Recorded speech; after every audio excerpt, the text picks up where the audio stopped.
Tudo bem, povo de Deus? Paz do Senhor mais uma vez. Estamos chegando com mais um Gabinete com o Pastor e a pergunta que me mandaram hoje é: Pastor, como eu posso descobrir o meu chamado? Coincidentemente, eu tô com a blusa de uma das conferências que tivemos, Chamados por Deus, e essa pergunta é uma das perguntas que, sem dúvida nenhuma, é uma das 10 perguntas que eu mais escuto como pastor. Qual é o meu chamado? Deus me chamou para quê? Depois de um certo tempo caminhando, a gente quer ajudar, a gente quer fazer alguma coisa. E aí a gente começa nessa angústia. O que Deus me chamou para fazer? Eu tenho aqui pelo menos 5 conselhos para te dar. Mas antes dos conselhos, eu quero citar aqui Efésios capítulo 4, porque lá em Efésios capítulo 4 nós temos os 5 ministérios em ascensão. Aqueles que estão mais em evidência, né? Nós temos lá os apóstolos. Claro que aqueles apóstolos, os primeiros, os 12, não são os mesmos apóstolos de hoje, o sentido não é esse. Os apóstolos de hoje seriam mais ou menos os missionários, fundadores de igreja, embora este título, este segmento, muitos teólogos defendem como extintos, ou seja, extinto, não existe mais apóstolo, mas ainda assim alguns se intitulam como, mas era como se fosse nos dias de hoje um fundador de igreja, tá bom? Nós temos os profetas, que são aqueles que trazem o povo ao arrependimento, a um conserto. Tem sempre uma mensagem de voltar às bases, voltar às raízes, traz sempre uma mensagem de confronto. Nós temos os evangelistas, que já é um tipo de pregador diferente, aquele que traz a mensagem do arrependimento com mais ênfase, leva Jesus o tempo inteiro, tudo para ele é Jesus, se está no ponto do ônibus é Jesus, na internet é Jesus, no enterro é Jesus, futebol é Jesus. Esse é um evangelista nato. Nós temos os pastores, que são aqueles que aconselham, que cuidam, que têm paciência com as pessoas, diferente dos profetas que não têm tanta paciência assim.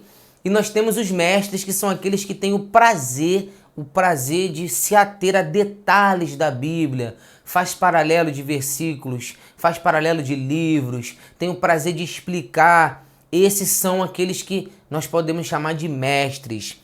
São os ministérios em ascensão de Efésios capítulo 4. Mas se resume só nisso a obra do Senhor? Claro que não. A obra do Senhor é muito, mas muito maior do que isso. Muito. Então vamos lá. Como é que eu vou descobrir o meu chamado, pastor? Em primeiro lugar, eu quero deixar claro aqui que a obra de Deus é grande e poucos são os trabalhadores. Quem disse isso foi Jesus. Então a obra do Senhor é muito, muito maior do que a mão de obra disponível. Isso quem disse foi o próprio Jesus.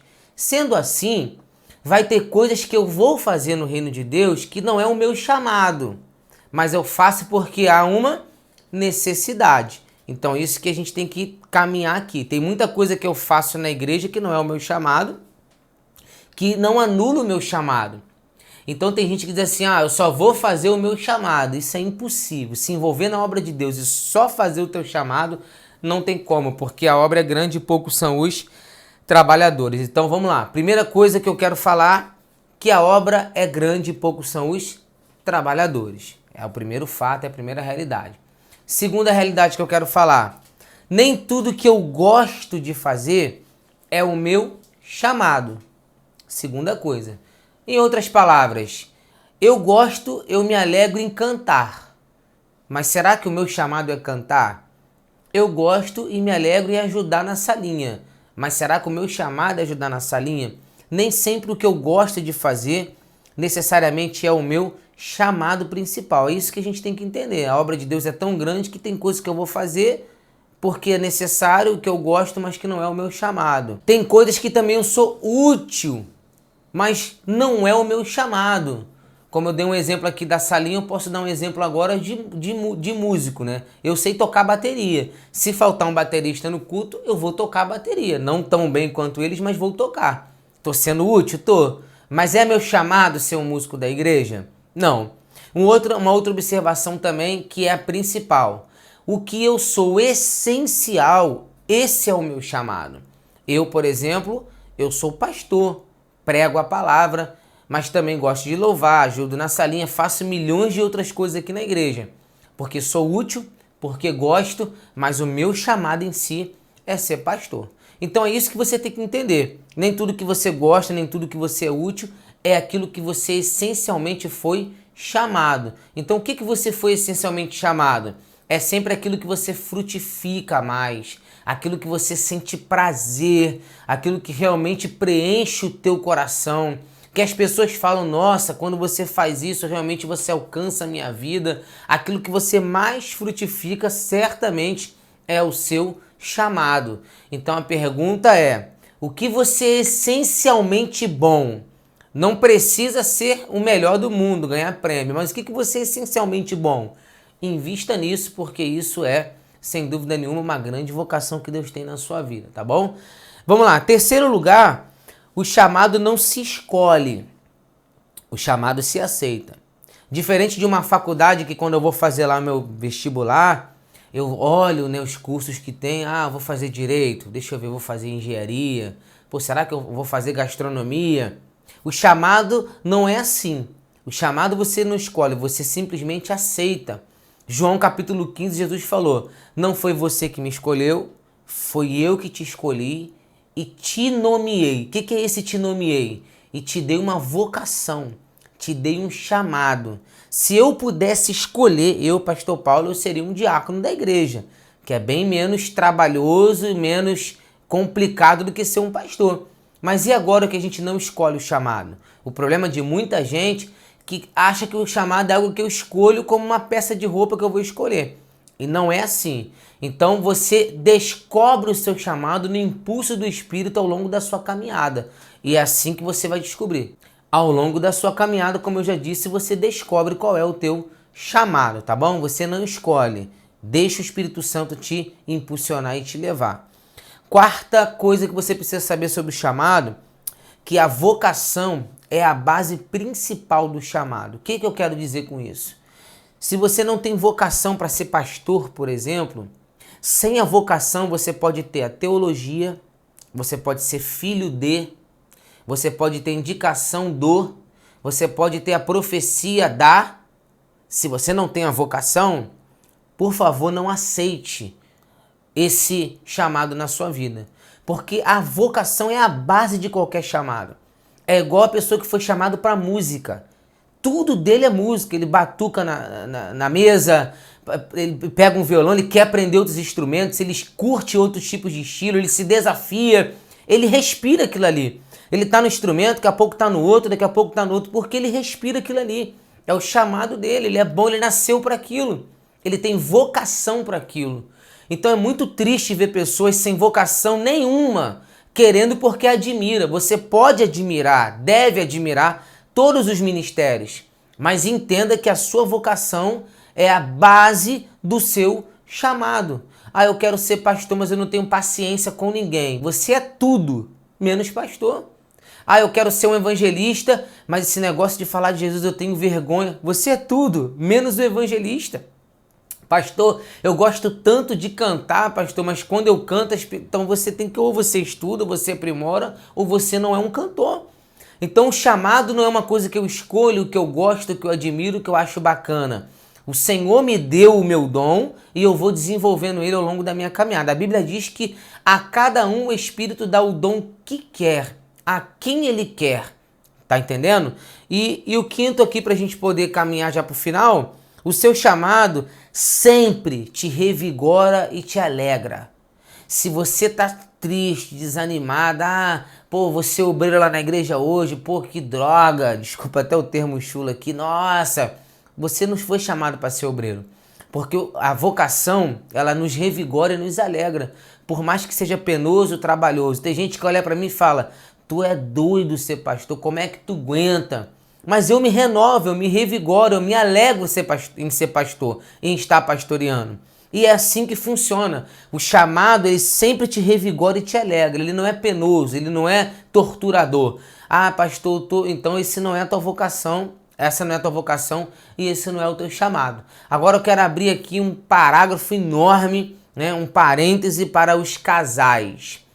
Eu sou pregador, pastor. Minha esposa não pega nem na Bíblia. Ela está atrapalhando o meu ministério. Não é verdade. Chamado não é coletivo. Se você é pregador, sua esposa obrigatoriamente não tem que ser pregador e vice-versa. Se você é pastor, o seu cônjuge não tem que ser pastor obrigatoriamente e vice-versa. Sabe por quê? Porque o chamado é pessoal. O chamado é um dom de Deus. Cada um no seu quadrado, cada um na sua instrumentalidade. É muito comum ver casais brigando horrores, porque a mulher ou o homem tem um determinado chamado e quer que o cônjuge acompanhe e tenha a mesma vocação. Isso não é verdade. Deixa o Espírito Santo conduzir. Eu conheço pastores, homens de Deus, que suas esposas não são pastoras. Eu conheço homens de Deus que seus cônjuges não são nem crentes. Então, isso é absolutamente uma ilusão enorme achar que o cônjuge tem que compartilhar do mesmo chamado, do mesmo ministério que você. Muitas pessoas têm o hábito de falar: fulano é um pregador top. E o Beltrano, que é um cantor top. O ciclano, então, é um pastor top. A expressão top, top, top dá uma ideia de que o cara realmente é bem sucedido. Por quê? Porque ele é famoso. O pastor fulano é bem sucedido por quê? Porque a igreja dele tá cheia. O cantor fulano é bem sucedido por quê? Porque ele tem um CD. Eu estou usando esses ministérios, mas tem tantos outros que eu posso utilizar. Mas é só para você entender o que é um chamado bem sucedido. Quando a gente olha para a Bíblia Sagrada, por exemplo, Jeremias seria hoje, nos dias de hoje, um fracassado ministerialmente falando. Porque o camarada pregou mais de 40 anos, para mais de 3 governadores, né? Para mais de 3 reis, e não obteve nenhum tipo de sucesso em suas mensagens. Muito pelo contrário, ele chorava abundantemente e, inclusive, escreveu um livro chamado Lamentações de Jeremias, porque ninguém deu ouvido ao seu crédito e ele viu as ruínas se aproximarem. Quando você olha para Jesus na cruz morrendo, você diria: nossa, né? Numa visão humanamente falando, esse era o pregador que diziam, que faziam, que está morrendo. Foi justamente essa visão que as pessoas tiveram de Jesus naquele tempo. Como aquele ladrão da cruz falou: tu não é isso tudo que dizem aí? Como é que você está aqui? Salva a ti mesmo e salve a nós também. O que é um chamado bem-sucedido? Em primeiro lugar, pare de se comparar com fulano, beltrano e com terceiros. Você tem uma instrumentalidade, você tem um chamado, você tem um jeito único de Deus usar. E aí a gente fica se comparando: se o fulano tem tantos, ainda mais as redes sociais agora, se o fulano tem tantos mil seguidores, o cara é top. E não é verdade. Às vezes tem milhões de seguidores, mas fala nada com nada, é prolixo, é cheio de verborreia, como diria um livro que eu li aí recentemente. Então, para de ficar comparando a dimensão do seu ministério com A e com B. O ministério bem-sucedido, um chamado bem-sucedido, é aquele que alcança o seu propósito. O propósito de Jesus era morrer na cruz. Ele não alcançou? Alcançou o propósito. O propósito de Jeremias foi alcançado? Foi alcançado também. O que eu quero dizer com essas palavras é: o chamado bem-sucedido é aquele que você está obedecendo o que Deus te mandou fazer, ponto. Se é para 1, para 2 ou para 3, não importa. Se você olhar para Jesus, você vê Jesus pregando a mensagem a Nicodemos, uma só pessoa, e Pedro pregando para uma multidão de 3.000. E aí? Então Pedro é top e Jesus não é? Olha a revelação que Jesus trouxe a Nicodemos e olha a mensagem que Pedro pregou. Então é mais ou menos isso que eu quero dizer aqui nesse momento desse vídeo, né? O chamado bem-sucedido é um chamado que está obedecendo a Deus, ponto. Eu estou obedecendo ao Senhor, estou fazendo conforme o Senhor me colocou, estou fazendo com quem Deus mandou fazer. Nós temos um projeto aqui na igreja chamado Casa Cheia, que é Culto no Lar. Eu sempre deixo isso claro: se uma vida foi alcançada no Culto no Lar, o propósito daquele Casa Cheia foi atingido. Que é o quê? A evangelização. Agora, se uma casa tem 20, 30, 50, isso é outra história. Então, ser bem-sucedido no chamado é ser obediente ao que Deus mandou você fazer e não ficar se comparando. A Bíblia diz nas parábolas dos 10 talentos, né? Dos talentos, que Jesus deu um talento a cada um segundo a sua capacidade. Engraçado que o que tinha menos foi o que menos fez. Então, a questão não é ter muito, ter mais, a questão não é essa. A questão é você ser obediente ao que o Senhor te mandou fazer, colocar o teu chamado em prática, independente da evidência ou não, obedecendo o Espírito Santo naquilo que ele te direcionar. Então, o chamado bem-sucedido é o chamado que trabalha com obediência. Ponto final. Então, esquece essa expressão. Fulano é top, ciclano é top. Você não precisa ser top. O que você precisa ser é obediente àquilo que Deus mandou você fazer. Entendeu? Então é isso. Basicamente isso. Isso é só uma diretriz para te responder. Deixa que o tempo vai te ensinando, a caminhada vai te ensinando e você tem que saber fazer essa diferença do que eu gosto, do que eu sou útil e daquilo que sou essencialmente chamado para fazer, tá bom? Deus abençoe. Amém.